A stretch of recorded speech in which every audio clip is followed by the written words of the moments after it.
Magnetic Magic: Exploring the Power of Magnets. Have you ever played with a magnet?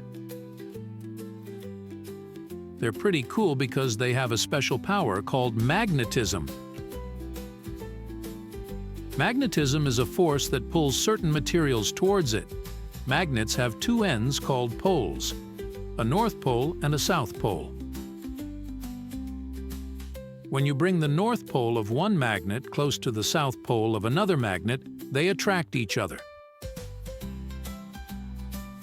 But if you try to bring two north poles or two south poles together, they push away. This is called repulsion. Magnets can attract certain metals like iron, nickel, and cobalt. That's why they stick to things like fridge doors and metal toys. But magnets aren't just for sticking things together. They also have other cool powers. For example, magnets can make compasses point north.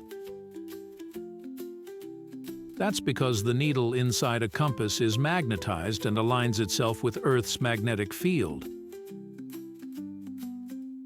Magnets are used in lots of things we use every day, like electric motors, speakers, and even credit cards. They help make our technology work. Scientists are always learning more about magnets and how they work. They even study things called magnetic fields, which are invisible areas around magnets where their power is strongest. So, the next time you play with a magnet, remember that you're exploring the magical world of magnetism. A force that's full of surprises and powers.